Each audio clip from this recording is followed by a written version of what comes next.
tanya-tanya sedikit ini Mbak mengenai tradisi kita orang Dayak. Situ kan Dayak asli.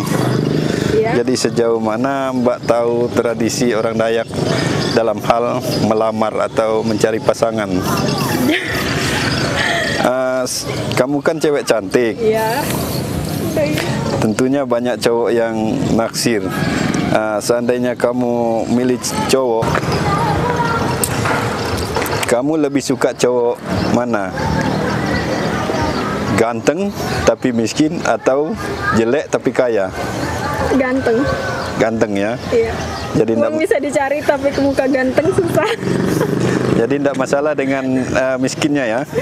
Uang bisa dicari kalau miskin. Oh gitu ya. Seandainya kamu sudah cocok dengan pasangan kamu, seandainya kamu dilamar, kamu minta jujuran berapa? Jujuran. Aduh nggak tahu. Karena ada adat istiadat orang Dayak kan parang berapa biji gitu kan atau berapa buah gitu kan. Berapa ya? Nggak tahu ya. Biasanya nggak tahu juga, belum pernah dilamar. Standar aja lah. Standar ya, berarti dua gitu ya. Oh iya, 2. Satu untuk kamu, satu untuk saudara-saudara dan orang tua gitu ya. Kemudian kalau misalkan kamu sudah dilamar terus mau menikah, sudah hidup berumah tangga, kamu lebih pilih di kota apa di desa? Di desa. Alasannya?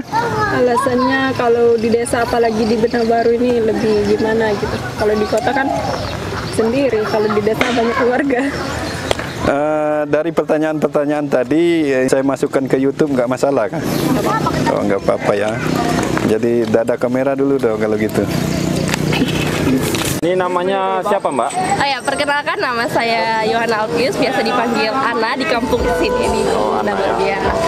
Sekarang aktivitasnya lagi apa ini? Oh ya, sekarang Kuliah? sekarang saya lagi kuliah. Iya. Jadi ini sedang ada acara apa ini? Ya, ini adalah acara pentas pawai Omak Daya yang biasanya dilaksanakan pada akhir tahun. Tidak, awal tahun. Kan salah. Awal tahun ya? Iya, awal tahun. Ini nama acaranya apa ini? Pawai Omak Daya.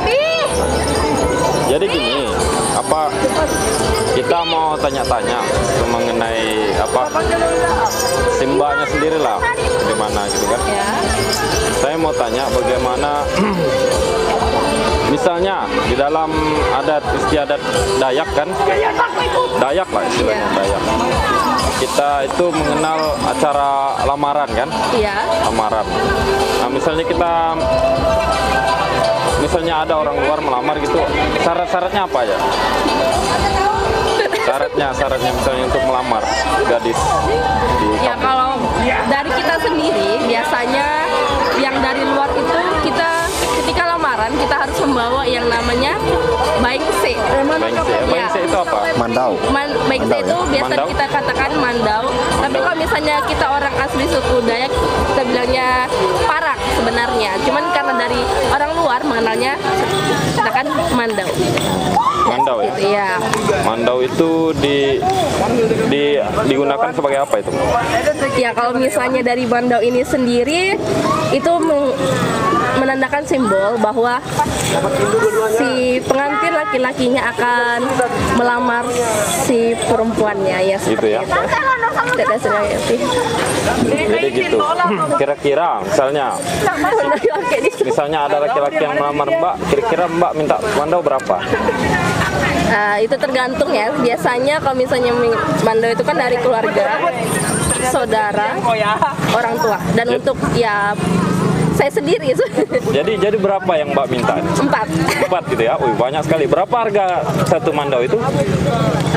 Kemarin berapa ya? 600, 300. Nah, ada yang bervariasi harganya, ada yang sampai 3 bervariasi. jutaan. 3 jutaan satu ya? Ya, 3 jutaan bisa. Jadi kalau 4 kali 3, 12 ya? 12. lumayan juga. Itu sudah termasuk ya, jujuran apa? Jujuran apa sudah ada lagi? Ada lagi jujuran. Kamu kan termasuk cewek Dayak yang cantik. Aduh, makasih. Kalau kamu dikasih pilihan, apa kamu pilih cowok gagah tapi miskin, atau cowok jelek tapi kaya? Cowok gagah tapi miskin, biar keturunannya ntar bagus juga. Oh gitu ya. Nah sekarang ada pertanyaan lagi. Oke, silakan. Kamu pilih cowok gagah tapi pasti banyak pacar, Oh iya, atau pilih cowok jelek tapi pasti setia? Oh, iya. Kamu pilih mana? Tadi kan udah terlanjur pilih yang ganteng, tapi miskin. Nah, kalau menurut aku sih ya, kita cari cowok ganteng tapi setia. Oh, oke. Nah, Tapi sulit dicari sih, jadi kita harus kita saring dulu ya, kita filter satu persatu. nah kalau misalnya kamu sudah oke sama si cowok gagah tadi, Ya. seandainya kamu dilamar, kamu minta jujuran berapa? Kalau saat ini sih, Orang Dayak kan ada tradisinya khusus, minta parang berapa gitu. Ya. Kalau orang Dayak kan parang, mandau gitu. ya itu wajib banget, sekarang tuh wajib banget. Biasanya sih kalau di Bina Baru ini kadang 3 gitu. Cuman kalau soal jujuran itu lebih ke pribadi lagi sih, gimana soal Yakin mutunya. apa biaya pernikahannya gimana, mau dibuat mewah apa biasa aja apa sederhana gitu. Tapi kalau buat aku sendiri mungkin kurang lebih 100 juta. Iya. Kita sudah dapat. Nah, kalau misalkan kamu sudah nikah, kamu pilih di kota apa di desa? Pilih di desa dong. Desa ya. Alasannya pilih di desa? Alasannya ya keluarga di desa juga banyak. Terus di desa juga lebih tenang, kehidupan lebih tenang. Terus soal mata pencariannya juga di desa lebih kaya gitu dibandingkan di kota gitu. Tapi tergantung lagi soal pekerjaan atau apa gitu. Kan begini, kebanyakan lelaki-laki luar itu takut menikah dengan gadis Dayak karena mereka takut ketika mereka sudah menikah, mereka nggak bisa keluar dari kampung si cewek tersebut, bawa keluar di mana dia berusaha gitu. Enggak juga sih, itu lebih ke masalah pribadi lagi sih gimana. Terus soal kerjaan suami juga gimana, terus istrinya juga gimana, itu lebih ke ini lagi sih, urusan pribadi berdua gimana, kesepakatan berdua gitu. Kalau misalkan kerjaan suami di kota, misalkan istrinya nggak ada kerjaan sama sekali ya boleh ngikut, tapi sesekali entah seminggu, kalau misalkan dekat seminggu sekali ya bisa datang ke sini gitu, ke desa. Oke. Oke, dari pertanyaan-pertanyaan tadi Mbak, kalau saya masukkan ke YouTube, enggak masalah kah? Oh, Enggak nggak apa-apa. masalah dong. Oh. Ada Instagram.